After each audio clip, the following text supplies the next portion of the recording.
visuals we're getting you of Cyclone Biparjoy. The word means calamity and disaster in Bengali.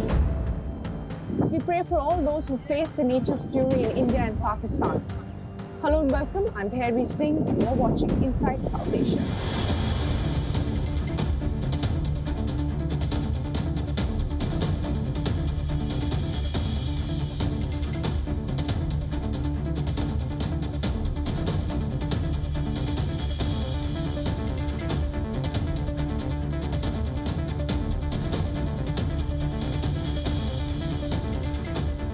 In the last 10 days, two top US officials have visited India, offering a slew of defense deals as well as cooperation in emerging technologies. This as Prime Minister Modi gets set to visit America on his first state visit.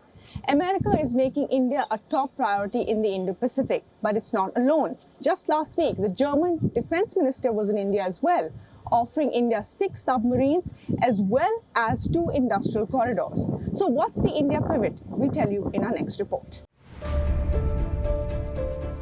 From submarine sales to co-production of jet engines to big-ticket arms deals, India is at the center of a new global tilt to shift the power center away from China and Russia. Countries like the US, UK, France and Germany are stepping up their military ties with India. The US Defense Secretary Lloyd Austin was in New Delhi just this June. In the run-up to Prime Minister Modi's visit to the United States later this month, a range of regional security issues were discussed in the meetings. A new roadmap for the US-India defense industrial cooperation was agreed upon, including possible plans to jointly produce fighter jet engines in India and officially unveil Indus X, the establishment of the India-US Defense Acceleration Ecosystem. The two sides decided to fast-track technology cooperation and co-production in areas such as air combat and land mobility, systems, surveillance, reconnaissance, and the undersea domain. Indus X, the new initiative to advance cutting-edge technology cooperation, is designed to complement existing government-to-government collaboration by promoting partnerships between private firms in the two countries. Austin stressed, however, that he was not trying to establish a NATO in the Indo-Pacific, but the deepening partnership is aimed at establishing India's leading role as a security provider in the Indo-Pacific with an eye on China. The slew of agreements might also be Washington's way to slowly wean India off its reliance on Russia for military hardware and spare parts. For the West, despite India's refusal to criticize Russia over the Ukraine war, it remains a critical partner, and one that can be convinced to take sides if it was less dependent on Russia for weapons supplies. The two countries have inked key defense and security pacts over the past few years. This includes the Logistics Exchange Memorandum of Agreement in 2016 that allows the two militaries to use each other's bases for repair and replenishment of supplies. The COMCASA, or the Communication Compatibility and Security Agreement in 2018 that provides for interoperability between the two militaries and provides for the sale of high-end technology from the US to India. And finally, with the Basic Exchange and Cooperation Agreement in 2020 as well. Moscow's invasion of Ukraine, however, has ended up causing delays as well as disruptions in defense supplies for India. India wants to fill that vacuum, notwithstanding Russia's growing proximity with China, a relationship that has material consequences which India is aware of. Last year, Boris Johnson offered to help New Delhi build its own fighter jets during a trip. This last week, Germany's defense minister Boris Pistorius announced that German companies were in the race to bag a $5.2 billion contract to build submarines for India. Germany's ThyssenKrupp AG and India's Mazagon Dock Shipbuilders Limited are likely to jointly bid the project. On the table, also the possibility of setting up 2 industrial corridors in Tamil Nadu and UP. The development comes at a time when India is looking to boost its domestic defense manufacturing, as it aims to counter China's growing presence in the Indian Ocean. In the past, India has relied heavily on Russia for its defense imports, but that trend seems to be changing in recent years. Russian arms imports to India stood at 64% of the total between 2013 and 2017. Its share dropped to 45% in the next 5 years, ending in 2022. Although Moscow continues to be the largest defense exporter for New Delhi, its share is expected to deplete further in the wake of the Ukraine war. India is also diversifying its defense technology imports with more influx from Western nations and Israel. As per the latest available data, France was the second largest defense exporter for India. US was at the third position, followed by Israel and South Korea. But there seems to be a clear shift in West's policy towards India as a counterweight to China's expansionism and Russia's belligerence. There are even talks of India joining the NATO Plus. For India, it's time to pick and choose what is in India's best interests and stay the course of strategic autonomy. Behind me is the new parliament, where the mural of Akhand Bharat is kept, a term that defines a unified Greater India. This mural has become a bone of contention for India's neighbour. But beyond the mural as well, the opposition in Nepal is gunning for the Prime Minister, saying his policies are defined by temple-hopping populism. Controversy seems almost to be his other middle name. Before Pushpa Kamal Dahal or Prachanda took office as the Nepal Prime Minister, and afterwards as well. From political turmoil within his alliance to his recent visit to India, Prachanda has sparked multiple political debates. Here's the most recent one. It arose from Dahal's much-hyped visit to the Pashupatinath, a Hindu temple in Kathmandu. While the opposition called the move politically motivated, many analysts believe that Nepal's Prime Minister, a former Maoist rebel, was trying to cozy up to both India and the Hindu community in Nepal. Prime Minister himself is a former Maoist rebel and has led a decade-long insurgency, during which ministers claim that many Hindu temples were dismantled by the Maoist rebels themselves. And now the opposition have said that Prime Minister is displaying a confusing character by worshipping at Hindu temples. While many analysts believe that the Prime Minister is trying to increase his vote bank by appeasing and appealing the Hindu community based in Nepal. Situated on the banks of the Bagmati River, the Pashupatinath temple in Nepal is not only the largest of its kind in the world, but also the oldest.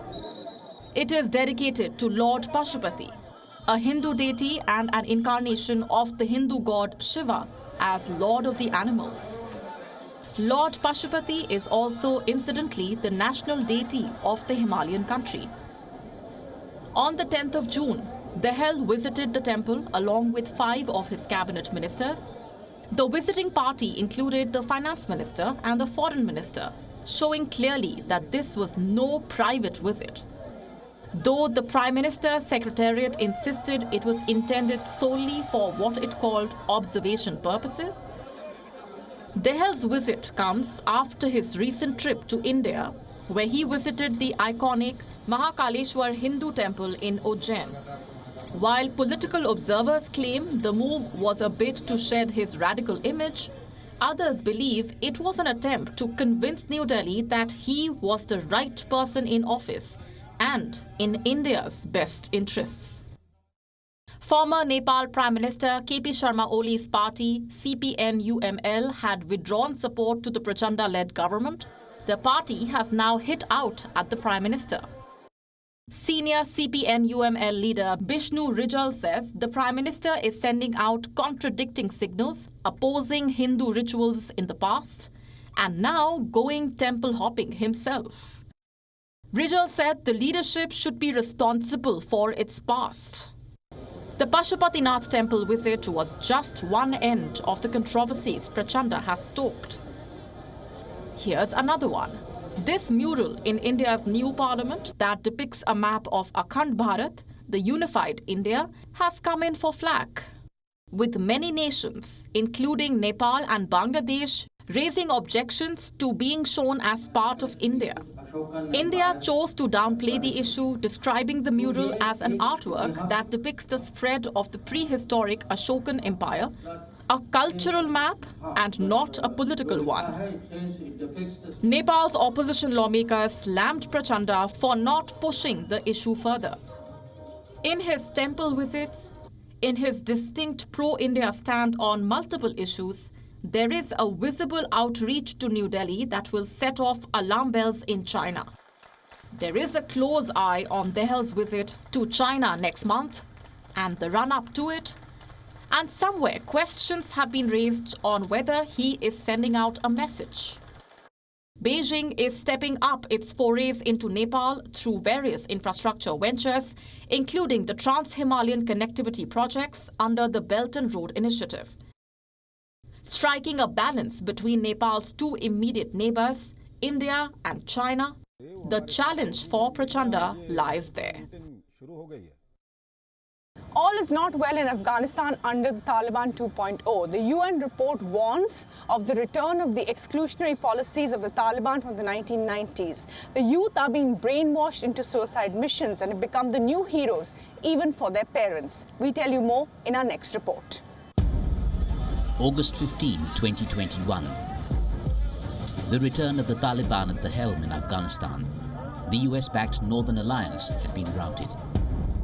Taliban 2.0 assured, however, that its new avatar would be different, more tolerant, less exclusionary, more accommodating to women's rights. 2 years on, though, hopes stand dashed, and near completely. A United Nations analytical support and sanctions monitoring team spells it out, and it's gloom and doom all around. There are indications, the report says, that Al-Qaeda is rebuilding operational capability with a strong and symbiotic link with the Taliban and Tehreek-e-Taliban Pakistan. The Taliban under Haibatullah Akhundzada is said to have reverted to the exclusionary, Pashtun-centered autocratic policies of the Taliban administration of the 1990s. Operations of the Islamic State's Khorasan branch are stated as having become more lethal in Afghanistan. And it points out that the Taliban has not delivered on counter-terrorism provisions under the agreement with the US. Ground realities reflect the ingrained mindsets that the Taliban symbolizes. The lush green Tangi Valley in eastern Afghanistan is a microcosm that says suicide attacks are a justified fight-back weapon, part of a so-called jihad or religious struggle. New jobs are virtually non-existent. For brainwashed youth like Ismail Ashukullah, suicide bombing turns into the proverbial career avenue. Praise be to God, I was already doing jihad here, but it was not giving me satisfaction. So I thought I should do a suicide operation against the foreign forces that could satisfy the hearts of Muslims all over the world and as well as mine. That's why I chose this path. More disturbing, youth like Ismail are not exceptions of the kind that have run away from home or are deemed a shame by parents. The parents of Najibullah, a boy who carried out a suicide attack and killed himself in the process, wear what they call his martyrdom as a badge of pride. I was told that Najib was martyred. He reached his rightful destination. I replied, "May God accept his martyrdom." I said only those words and drove the car to inform his mother. I told her, "Congratulations, your son was martyred. God granted him success." He did a very honorable job at a young age.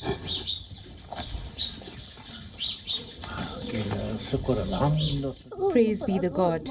But I'm satisfied he went with my permission. But the memory of him affects me a lot. Praise be the God. We have seen very difficult times. Attacks range from lone bombers in suicide vests targeting convoys of foreign forces to complex missions against military installations. A readiness to die to kill, that's the common theme. And it starts here. Condition the young men to believe they are superior to the rest of society if they die to kill. Encourage them to believe that the world they live in is fundamentally unimportant and that glory is in martyrdom. Young men who've had the training, who've declared themselves willing to die, still notionally are still thought of as being fida'in, they consider themselves superior to the rest of society, even to other Taliban, even to their white bearded commanders and leaders. They're the ones who have been who are prepared to make the ultimate sacrifice. Like many of Afghanistan's ills bred by the Taliban, this one too feeds on itself. The Taliban claim foreign fighters and Afghan troops were always the target. Fact is, civilians made up the largest proportion of victims. Over 1,500 died in suicide attacks in 2019 alone, says a UN report. A nation turns into a whirlpool of hate that can't come out of a spiral of its own making.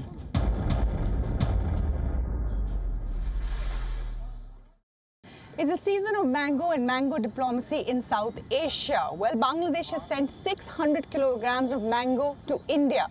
Mango festivals are happening everywhere here. But in sharp contrast, the mango crop in Pakistan has been destroyed because of climate fury and other reasons. Take a look at our next report.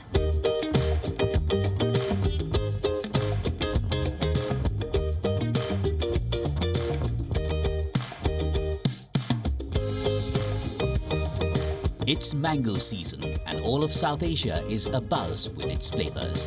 A host of traditional varieties are lined up through the summer months.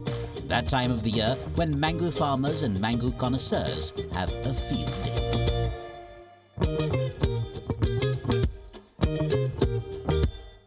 Mango festivals abound too, like this one in Bengal. Sampling mango varieties is a seasonal favorite hobby come passion, alongside the mango hogging contests. The highlight this time was the Miyazaki that comes with a price tag of a record $1,200 a kilo. Miyazaki is a mango from Japan and is named after Miyazaki city. I got the grafting parts of the plant from Bangladesh and I brought it here. We first planted it for testing and saw that within a year, the reports and production were very good, even though I was not initially hopeful about such production of the mango.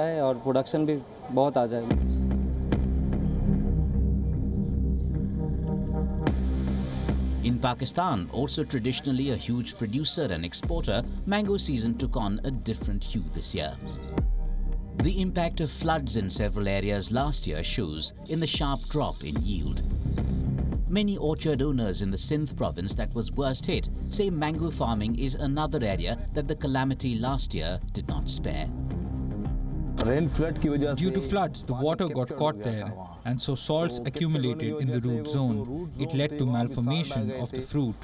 Flowers started falling. At the time of flowering, we stop water supply so that it goes through residual moisture and becomes fruit. But because of salty water, salt joined the nutrients. That caused malformation of the fruit.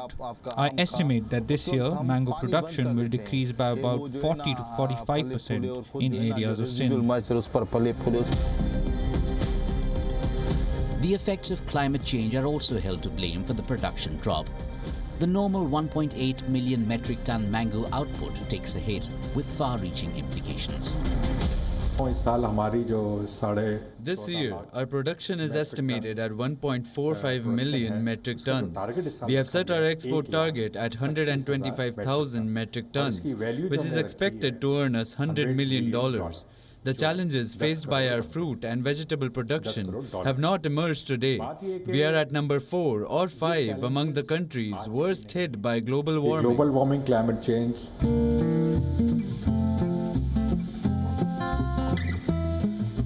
It's been tagged the king of fruits, and all of South Asia celebrates in all its forms.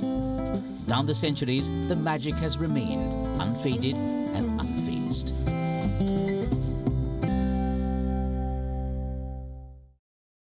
Up next, all the other stories making it to the headlines in South Asia.